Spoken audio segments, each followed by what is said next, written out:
The helicopter cut through the Aspen sky like something that had never learned the meaning of the word ordinary. Zoe Miller stood at the entrance of the Crestline Lodge with her tablet pressed flat against her chest and watched it descend. The blades pushed cold mountain air in every direction, lifting the fine powder snow off the ground in slow, spinning circles. The mountains behind the resort stood enormous and white and completely unbothered by any of it, the way things that have existed for millions of years tend to be unbothered by the drama of people. She had arrived the previous evening. She had spent the night in a room that was nicer than anywhere she had ever stayed in her life, with a window that looked directly out at a mountain so large it felt personal, like it was specifically there for her to look at. She had stood at that window for a long time before she slept, her forehead almost touching the cold glass, thinking about how strange it was that a girl who grew up in a two-bedroom apartment in Atlanta with her grandmother and two younger brothers was now standing in a luxury mountain resort in Aspen, Colorado, waiting to translate for Billionaires. Strange, but earned. Every single hour of it earned. She had studied Korean obsessively for 8 years. She had given up weekends, relationships, and more sleep than she could calculate.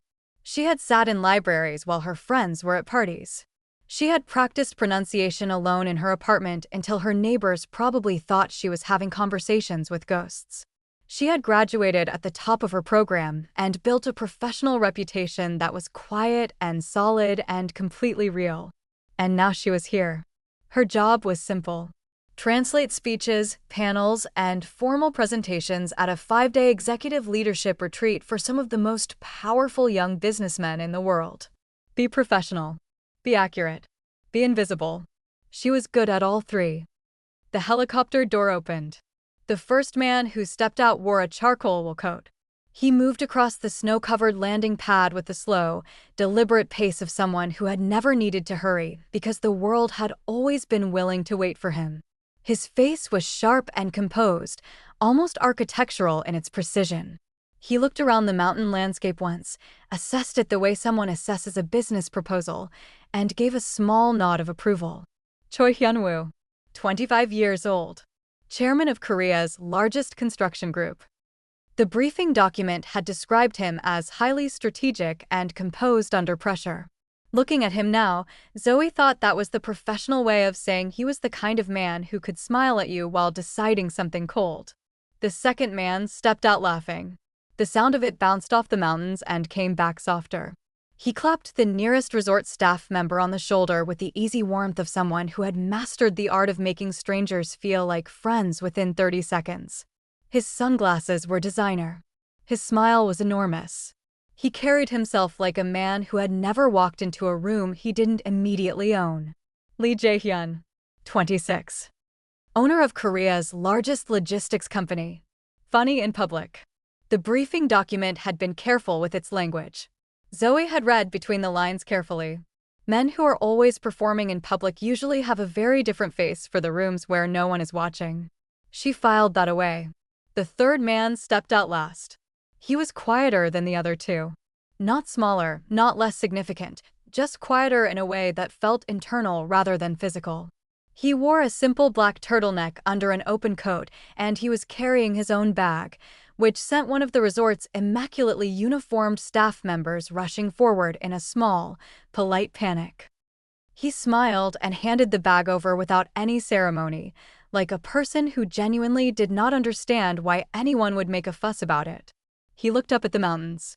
Not the way people look at things they plan to photograph. The way people look at things that move something in them. Cha Mi-ho, 24 years old. Half Korean, half American. Raised mostly in Boston by his American mother after his parents separated when he was 9. His Korean father had remained in Seoul. Miho had grown up between two cultures, but belonging completely to neither, which perhaps explained the particular kind of quiet he carried.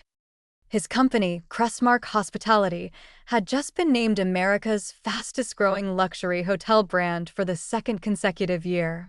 He had built it from a single boutique property in Cambridge with money he had saved, borrowed, and refused to give up on.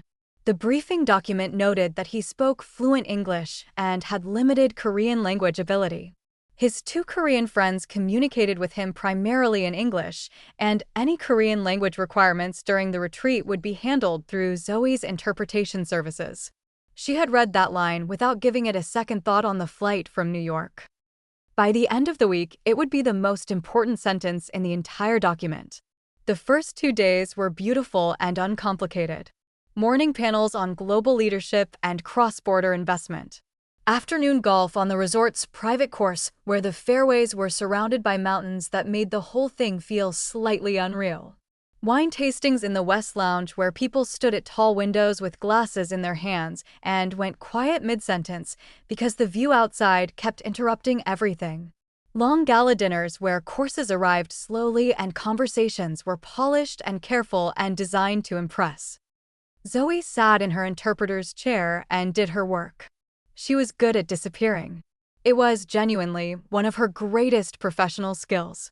She had learned early that the best interpreters are the ones the room forgets are there. When people forget you're listening, they speak more naturally. When they speak more naturally, the translation is better. It was practical logic. But it was also, if she was being honest with herself, something she had learned long before she became an interpreter. She had learned it growing up. She had learned it in rooms where people looked through her rather than at her, and she had turned that experience into precision, into focus, into a superpower that now paid her bills. During the formal sessions, Hyun-woo and Jae-hyun spoke in English almost exclusively. Their English was fluent and smooth, the English of men who had been educated internationally and understood that language was also a performance of power.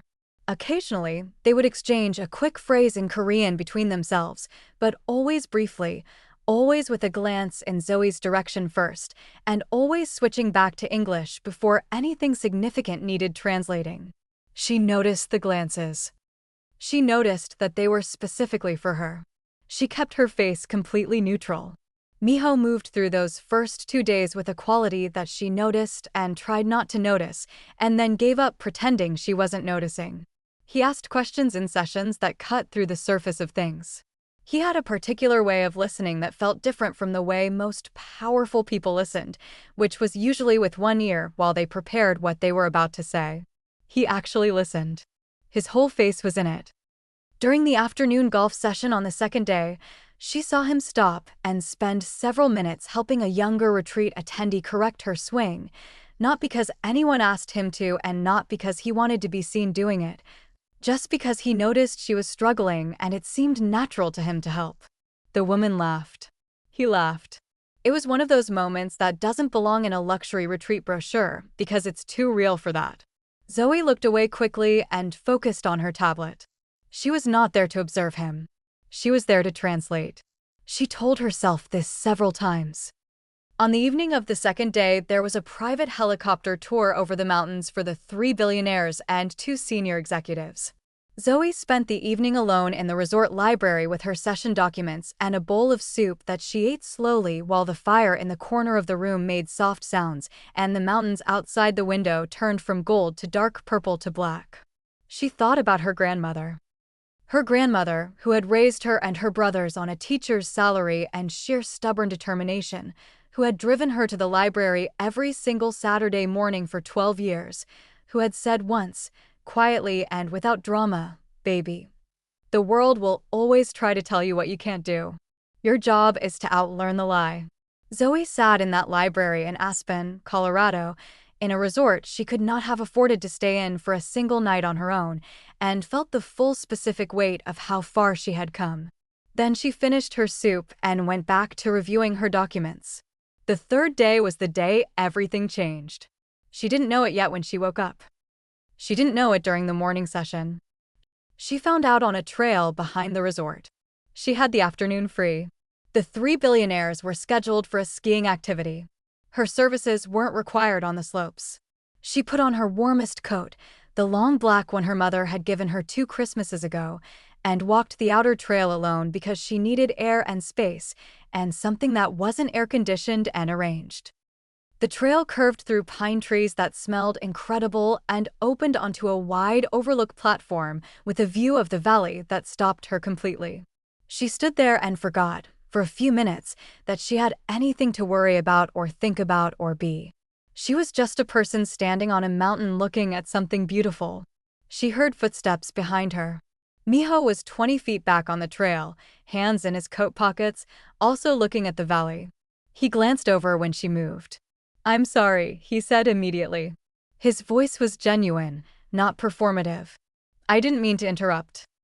I saw the trail and the sign said overlook and I had to see it." "The trail is shared," she said. "Good." He looked out at the valley and said nothing for a moment, and she appreciated that he didn't immediately try to fill the silence with words the way most people do when they're uncomfortable. After a while he said, "How long have you been doing this work?" "Professionally, for years. Longer if you count university." "Do you love it?" She looked at him. Most people asked how she got into it. Or whether Korean was difficult. Or whether she had been to Korea. Nobody asked if she loved it.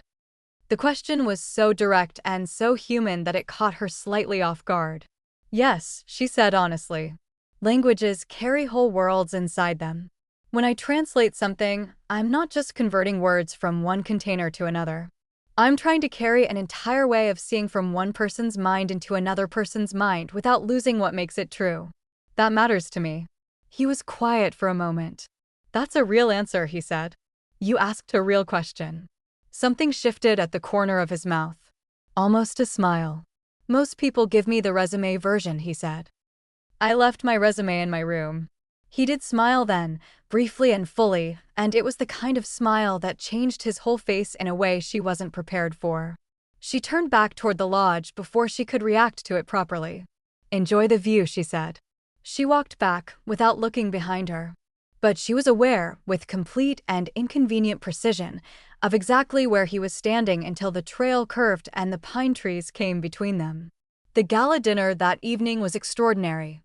The great hall had been transformed into something out of a dream. White linen on every table. Candles in tall glass holders throwing warm, moving light across the walls. A string quartet near the far window playing something that sounded like a conversation between two people who had loved each other for a very long time. Outside, the mountains were dark and enormous and perfectly still, lit at their edges by a moon so bright it cast shadows. Zoe sat in her interpreter's chair and did her job.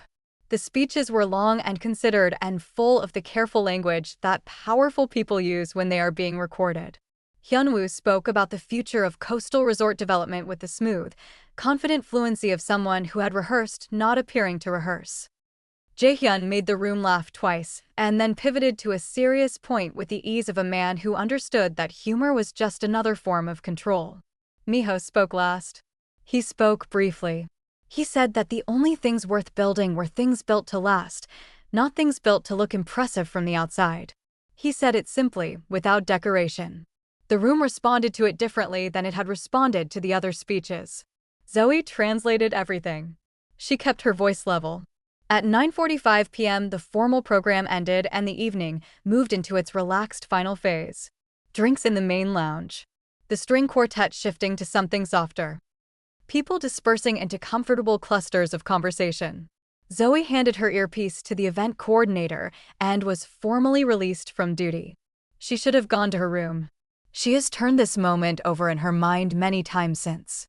She has asked herself what would have happened if she had simply gone upstairs. If she had made herself a cup of tea and called her grandmother and gone to sleep. If the version of this story where she stayed comfortable and uninvolved was the version that had actually happened. But she did not go to her room. She went to the East Lounge to return a session document to the coordination desk. The East Lounge was dim and quiet. A smaller fireplace. A row of deep armchairs. A corridor lined with bookshelves that connected to the main lounge, through which sound traveled with a clarity the architects had likely not considered. She was at the coordination desk, setting the document down, when she heard them.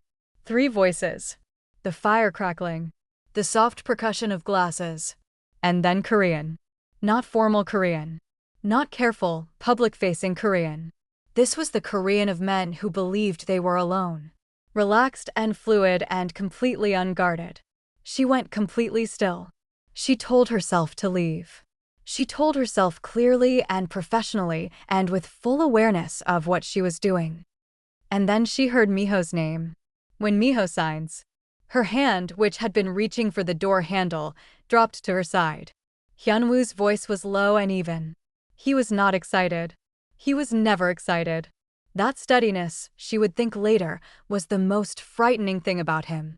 He laid out the structure of the coastal resort investment with the calm specificity of someone describing a mechanism they had already built and tested. The financing layers, the contract structures, the third-party arrangements, and then the part that stopped her heart. Once Miho signed, the key supplier contracts and financing arrangements would be quietly redirected into companies that Hyunwoo and Jaehyun controlled through intermediary structures. If the project underperformed, which it had been specifically designed to do in certain calculable ways, Miho's company would absorb the overwhelming majority of the financial losses. His two friends' companies would remain protected by contractual language that looked completely standard, but had been written specifically to ensure their insulation. Legally, it would look like a bad investment. Morally, it was the deliberate destruction of someone who trusted them. Jaehyun laughed softly at something she didn't catch. Then, in Korean so casual it was almost worse than if he'd whispered it, he said. Miho trusts us completely. That is his greatest weakness. Hyunwoo said, also in Korean. Trust is expensive. She heard the sound of their glasses touching. She picked up the document from the desk. She walked to the side exit. She did not run. Running would have made noise. She walked steadily and quietly and with complete control all the way to the stairwell, up 3 flights, down the corridor, into her room. She closed the door behind her. She sat on the edge of the bed. She pressed both hands flat against her knees to stop them from shaking. The room was dark. She hadn't turned the light on. She sat in the dark for a long time. She did not sleep that night. Not one single hour. She sat at the desk near the window with her laptop open in front of her and the mountain visible through the glass, enormous and silent and unchanged. And she thought about what she had heard until her thoughts were going in circles so tight they were starting to loop back on themselves. The problem was not simple. It was not the kind of problem that had one clean answer. If she told Miho, she would have to explain how she understood a private conversation in Korean that she was never assigned to interpret. Her contract was specific. Her professional ethics were specific. The first principle of interpretation work, the one that her graduate advisor had written on the board on the very first day of her program in letters large enough to read from the back of the room, was this. What you hear in service of a client belongs to the client, and what you hear beyond that does not belong to you. She had not gone looking for what she heard. She had not pressed her ear against a wall or followed anyone. She had been in a room returning a document and sound had traveled in a way she could not have predicted or prevented. But none of that changed the fact that she had understood.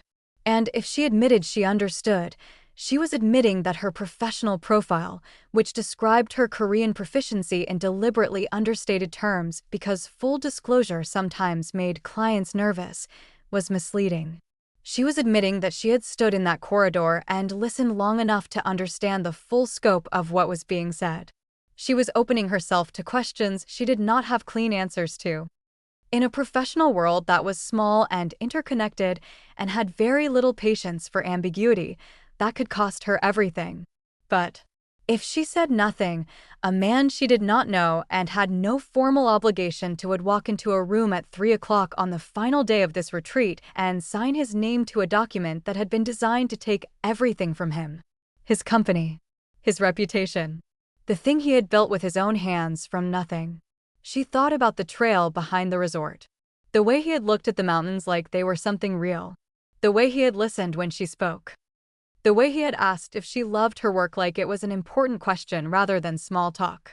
She thought about his laugh when she'd said she'd left her resume in her room. She opened a new document on her laptop. She typed one sentence. She stared at it until the words blurred. Then she put her forehead down on her arms on the desk and stayed there for a long time. Outside, the mountain held its position against the dark sky, patient and enormous, waiting for morning the way it had waited for every morning for longer than any of this mattered. She was composed by morning. She had decided something in the hours before dawn, in that strange quiet space between exhaustion and clarity where the mind stops performing and starts being honest. She did not have a perfect plan. She did not have a clean solution. But she had made a decision. She would find a way. She did not know yet exactly what that meant. But she was going to find a way to warn him without destroying herself in the process, and if she couldn't find a way to do both, she was going to warn him anyway. Because her grandmother had not driven her to that library every Saturday morning, so she could become the kind of person who looked away. She arrived at the morning session 3 minutes early. She sat in her chair. She put her earpiece in. She translated the morning panel on regional investment strategy with clean, unbroken accuracy. Miho was seated across the room at the main table. Twice during the session, she felt his attention move in her direction, and both times she kept her eyes precisely on her notes. During the mid-morning break, Hyun-woo came to the coordination desk where she was standing and asked in pleasant English whether the afternoon documents had been circulated. She said yes. He thanked her with that permanent, well-crafted smile and walked back across the room toward Jae-hyun. She watched them stand together near the window, coffee cups in hand. Easy posture. The picture of old friends at a successful retreat. She felt something shift in her chest that was not quite anger but lived close to it. She looked away. The afternoon workshop on cross-border investment partnerships was the hardest session she had ever translated in her professional life. Not because the language was difficult. Because she had to stand in Miho's working group and translate the outline of a deal she knew was designed to hurt him, presented by a man she knew was planning to hurt him, using language she had to render accurately into English for the very person it was designed to deceive. She translated every word. Perfectly. Without a single pause. Because that was her job, and because she needed it to appear, to everyone in that room, that nothing had changed. Miho asked sharp questions. He took notes in his small leather notebook. He was intelligent and focused and completely present in a conversation that had been constructed to manipulate him. And watching it happen from 3 feet away while being unable to say a single word that wasn't requested of her was one of the more quietly painful experiences of her adult life. When the session ended, she left the room before anyone else. She was standing at the window in the main corridor, staring at the mountain, when she heard his footsteps. "You've been avoiding me." She turned around. He was standing a few feet away. He said it the way someone says something they have simply noticed and want to understand. No accusation in it. Just observation. "I haven't been avoiding you," she said. "I've been working." "Yesterday on the trail you were present," he said. "Today you look like you're somewhere else entirely." She looked at him. He was watching her with that quality of attention she had noticed from the beginning, the kind that made you feel like what you said actually mattered to the person receiving it. She held his gaze and felt something move in her chest that was not professional and not convenient and absolutely not the right time. "Is there something you need translated?" she said, and she heard the slight formality in her own voice that she was using like a wall. He tilted his head slightly. "No," he said quietly. "I came over because you looked like something was wrong and I wanted to make sure you were okay." She held his gaze for 3 full seconds. "I'm fine," she said. She walked away. She made it to the stairwell and the door closed behind her, and she stood in the cold concrete quiet of it and let out a breath that felt like it had been sitting in her chest since the previous night. She pressed her back against the wall. She was running out of time and she knew it. She went back to her room. She sat at the desk. She opened her laptop. And this time, she started writing. By 4 a.m., she had transcribed everything. Every word she had heard through that corridor. She wrote it in Korean first, exactly as it had been spoken, exactly as she had heard it. Then she translated it into English below, side by side, line by line, the way she would translate any professional document. She read it 3 times. Then she opened the formal session documents and read every page of the coastal resort investment structure with the specific knowledge of what she was looking for. It took her 90 minutes to find the contractual language Hyun-woo had referenced. The clauses were real. They were in the documents. Read without context, they looked standard. Read with the knowledge of what they were designed to do and which third-party companies were connected to them and why they were not standard at all. They were a mechanism. Built carefully. Built to be invisible until it was too late. She printed one page. She folded it and put it in the inside pocket of her jacket. She watched the sky outside her window change from black to gray to the pale, cold blue of early mountain morning. She had until 3 p.m. At 1:15 in the afternoon, she turned a corner in the main corridor and walked directly into him. He caught her arm to steady her. His hand was warm even through her jacket sleeve. "Sorry," they said at the exact same moment. He let go immediately. They stood in the corridor with 2 feet of space between them, and for a moment neither of them said anything, just two people recalibrating after an unexpected collision, except that it was not really about the collision, and they both knew it. "Are you going to the final session?" he asked. "Yes. Can I walk with you?" She looked at him. She felt the decision tip. "Actually," she said carefully, "can I speak with you for a few minutes first? Privately?" Something moved through his expression. Not surprise.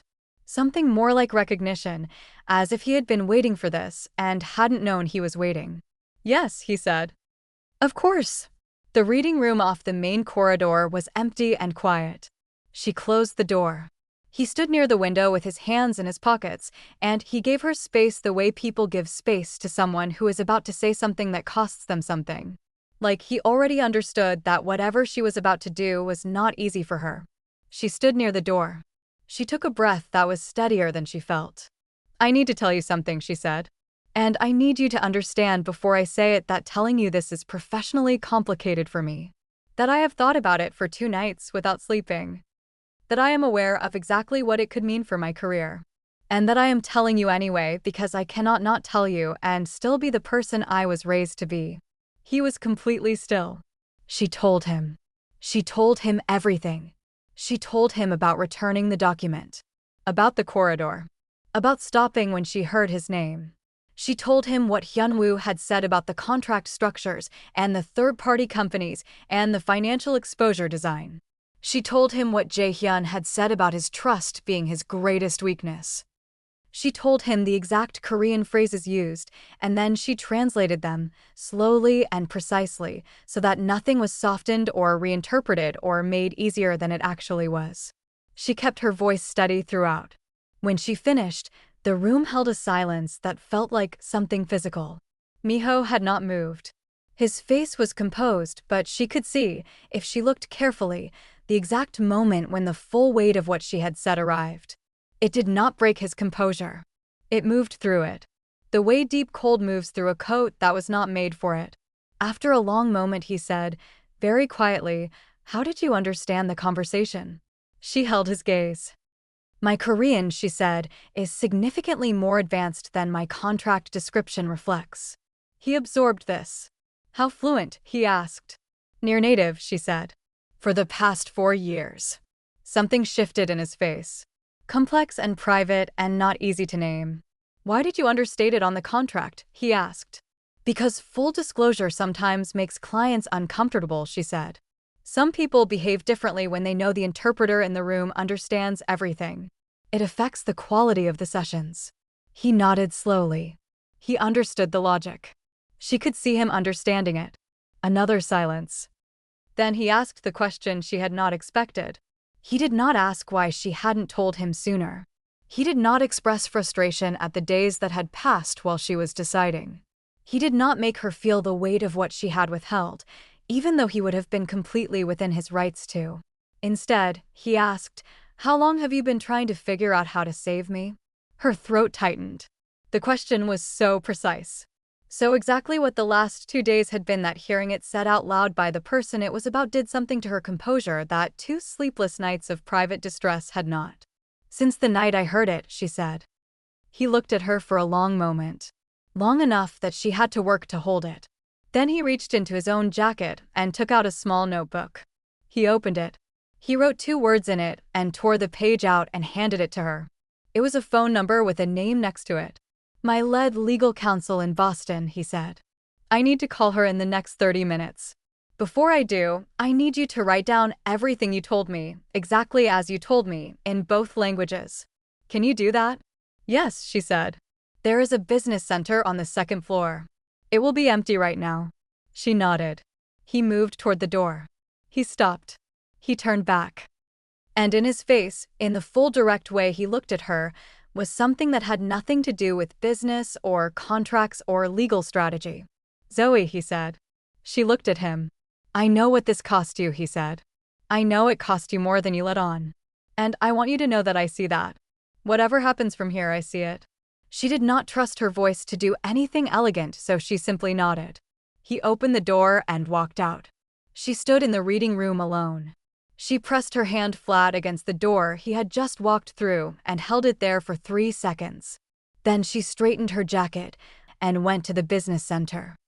The business center was empty and cold and fluorescent in the way practical rooms in luxury resorts always are, the back-of-house reality behind the candlelit front-of-house performance. Zoe sat at the terminal and worked quickly and precisely. She typed everything she had heard in that corridor, first in Korean, then in English. The way she had done it alone in her room at 4 a.m., but now with the specific focus of someone producing a document that would be read by a lawyer rather than a document that was just trying to hold her own memory together.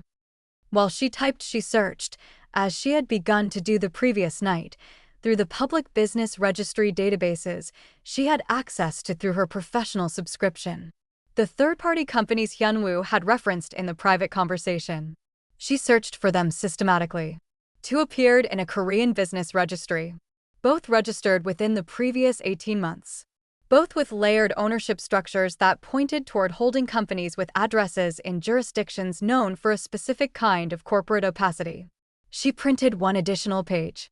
She combined it with the page already in her jacket pocket.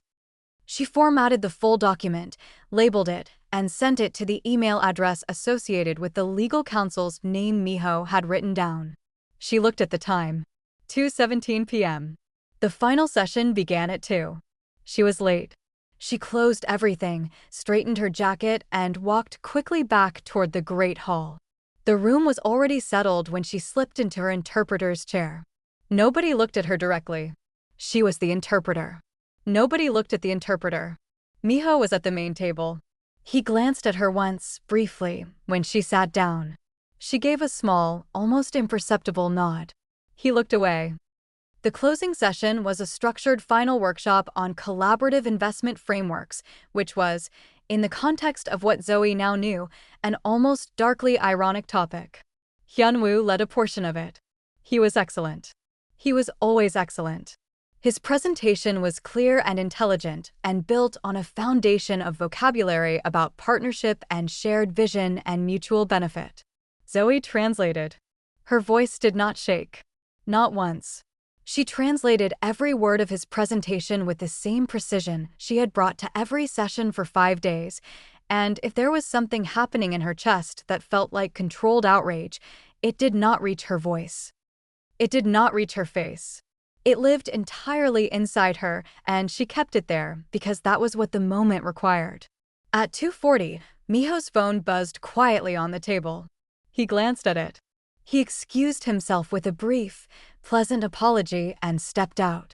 He was gone for 14 minutes. When he came back, he sat down. He folded his hands on the table. He listened to the remaining portion of the workshop with the same attentive calm he had brought to every session all week. At 3 o'clock, the resort coordinator announced it was time for the formal signing. Documents were placed on the table. Pens were presented. The room held the particular kind of quiet that forms around important moments, the held-breath quality of witnesses. Hyunwoo signed. Clean and certain, the signature of a man completing a plan. Jaehyun signed with the same easy confidence he brought to everything, like a man who had never once doubted the ending. The document slid to Miho. He looked at it. The room waited. Zoe watched him. He picked up the pen. He held it for a moment. He set it down. I need to postpone this portion, he said. His voice was completely even. My legal counsel has flagged several clauses in the supporting documentation that require review before I can execute. I apologize for the timing. He looked up at the room with a calm that was so total it was almost its own kind of statement. Business is business.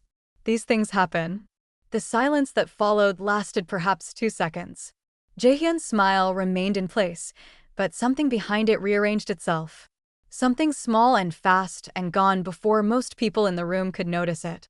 Hyunwoo's expression did not change, but Zoe saw it. She saw the almost invisible tightening at the edge of his jaw. The micro-adjustment of a man whose mechanism had just encountered something it hadn't accounted for. Of course, Hyunwoo said, warmly and without missing a beat. Completely understandable. We'll reschedule at your convenience. Thank you, Miho said. I appreciate that. He thanked the retreat organizers with genuine warmth.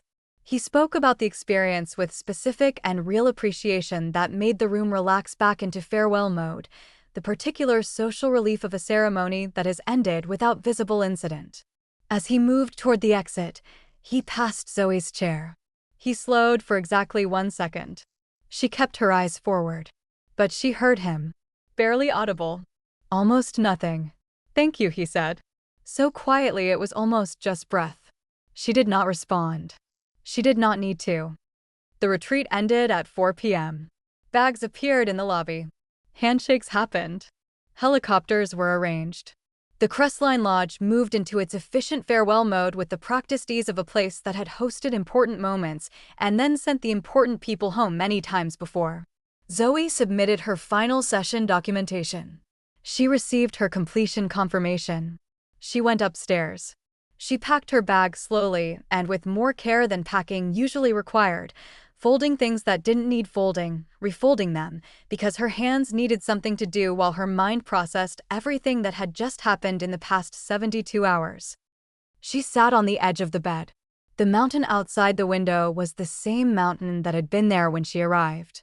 Enormous and white and permanent. It had watched all of this without opinion.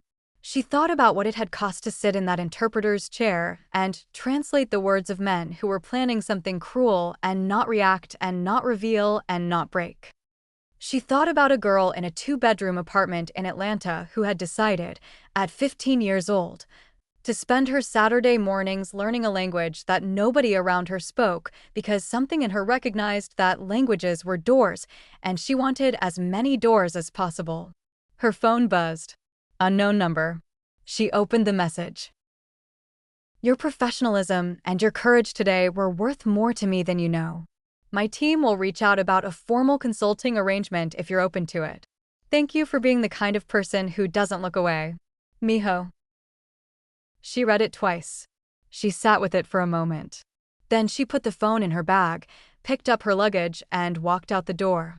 3 weeks later, she was in her Brooklyn apartment, sitting at her desk with her second cup of coffee, when the call came from Miho's legal coordinator. She listened carefully. The forensic review of the coastal resort project documents was complete. The third-party company connections she had identified had been fully mapped by Miho's legal team. The contractual mechanism she had described had been confirmed. The matter had been referred to a Korean legal authority with cross-border jurisdiction and a U.S. securities advisory firm. Both Hyunwoo and Jaehyun had quietly withdrawn from the project without public comment. Miho would not be signing. He would not be losing anything. The coordinator then offered her a formal consulting contract for ongoing interpretation and advisory services with Crestmark Hospitality's Korea Affairs Division. She asked for 48 hours to review it. The coordinator said of course. She hung up. She sat for a long time.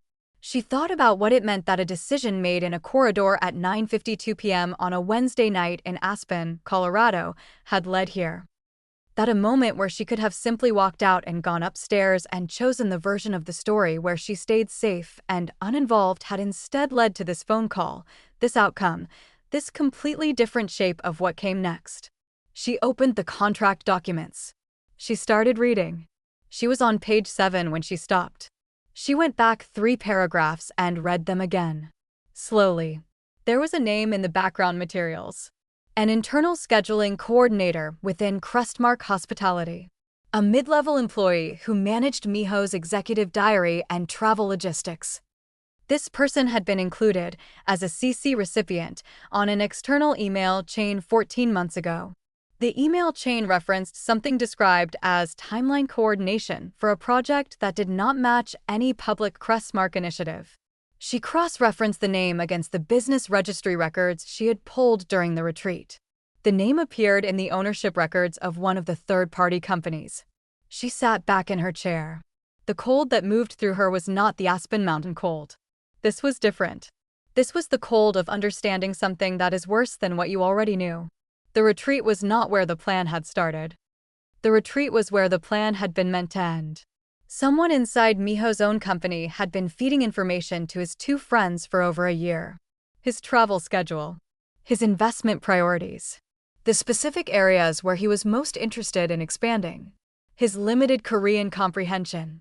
His trust in his childhood friends. All of it had been communicated in advance, carefully and consistently, so that by the time Hyun-woo and Jae-hyun sat down with him in Aspen, they already knew exactly which door to open and exactly how to walk through it. They had built a trap around him using a map of his life that someone he trusted had been drawing for months. She stared at the screen. Her hands were still on the keyboard. She picked up her phone and called the coordinator's number. Voicemail. She left a message that was brief and specific and did not waste a single word. Then she put the phone down. She looked out the window at the Brooklyn street below. Ordinary afternoon. People walking. A kid on a bicycle. A woman with a stroller and a coffee cup, and the particular focused expression of someone managing several things at once. Her phone rang 11 minutes later. She answered before the second ring. Zoe. His voice was calm and direct, the way it had been in the reading room, the way it had been on the mountain trail, consistently itself regardless of circumstance. What did you find? She told him. She told him clearly and without softening it, because softening it would not serve him, and he was not the kind of person who needed things softened. He needed things true. The silence that followed was a different kind of silence than the one in the reading room. That silence had been the silence of impact. This one was deeper. The silence of a man who has just understood that the wound is closer to the center than he knew. That the people who planned to hurt him had needed a key to his house to do it. And that someone had given them one. How sure are you? He asked. His voice was steady, but something underneath it was not. I'm not a forensic accountant, she said. But I'm sure enough that you need one on this specific name and these specific records before another 24 hours pass. She heard him breathe. Okay, he said. And then, after a moment, quieter, are you all right? The question surprised her. She had just handed him information that meant the betrayal he had already known about was larger and closer and more personal than he had understood. She was the one checking if he was all right, not the other way around. I'm fine, she said. You don't have to be fine, he said simply. She pressed her lips together. I am, she said. The consulting contract, he said. Did you look at it? I was reading it when I found this. Will you sign it? She looked at the open document on her screen. At the mountain of work ahead of him. At the specific, irreversible reality that she was now part of a story that had started in a corridor and gone somewhere neither of them had planned. Yes, she said. She heard something shift in his voice that was not quite professional anymore.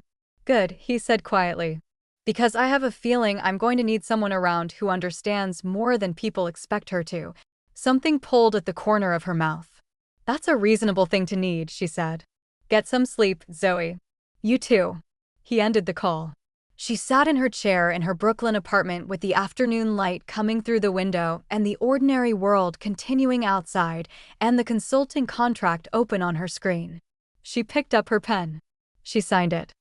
In Seoul, several weeks after the retreat, two of Korea's most prominent young businessmen found themselves quietly at the center of a cross-border legal review that asked very specific questions about very specific contractual structures and very specific third-party company relationships.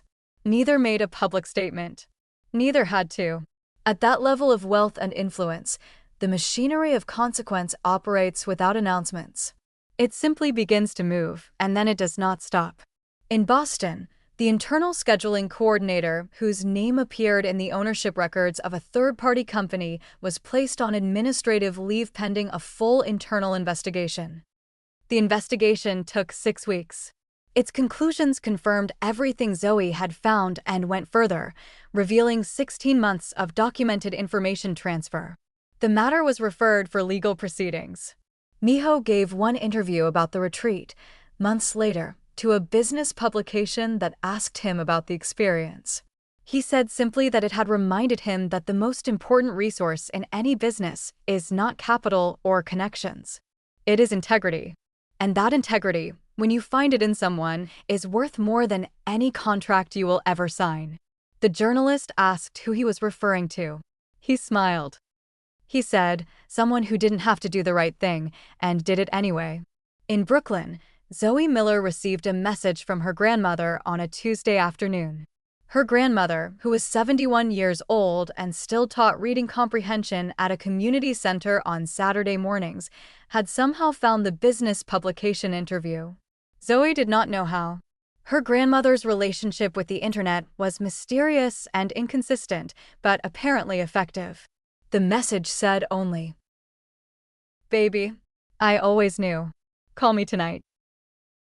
Zoe sat at her desk for a moment with her phone in her hand. Then she smiled. Really smiled. The kind that starts somewhere deep and works its way up and takes over your whole face before you can do anything about it. She put her phone down. She picked up her pen. She went back to work. There is something this story wants to say before it ends, and it is this. The world runs on the assumption that the people who serve quietly are not paying attention. That the person in the corner of the room, the one who is hired to do a specific and limited job, the one whose name nobody at the table will remember by the end of the night, is not watching, is not thinking, is not carrying anything more than what she was paid to carry. Zoe Miller was carrying everything. She was carrying 8 years of sacrifice and study. She was carrying her grandmother's voice and her mother's coat, and every Saturday morning in a library that nobody asked her to spend there. She was carrying the specific and hard-won knowledge that the world will always try to tell you what you can't do, and that your job, your entire job, is to outlearn the lie. She was also carrying a secret that didn't belong to her and a decision that had no clean answer and a professional risk that was entirely real. And she chose, in the end, to carry the right thing. Not because it was easy. Not because it was safe. Not because someone asked her to or rewarded her in advance for it. But because she was raised to be the kind of person who does not look away when looking away would cost someone else everything. Here is the lesson, and it belongs to everyone in this room. Never underestimate who is sitting in the corner. Not because of what they might do against you, but because of what they are capable of doing for you, if you treat them like they matter. And to everyone who has ever been underestimated, overlooked, assumed to be less than you are, assumed to understand less than you understand, assumed to be decoration in a room where you were actually the most important person there. Your moment is coming. You have already been preparing for it longer than anyone knows. Be ready. Be exactly who you are. That is more than enough. If this story held you from beginning to end, if there was a moment where you held your breath or felt something move in your chest, I want to hear about it. Drop a comment right now and tell me which moment got you the most. Was it the corridor? Was it the reading room? Was it when he asked her how long she had been trying to save him? Share this story with someone who needs to hear it today. Someone who has been underestimated. Someone who is sitting in a room right now where nobody knows how much they understand. Send it to them. Let them know this story exists. If you are new to this channel, you are welcome here.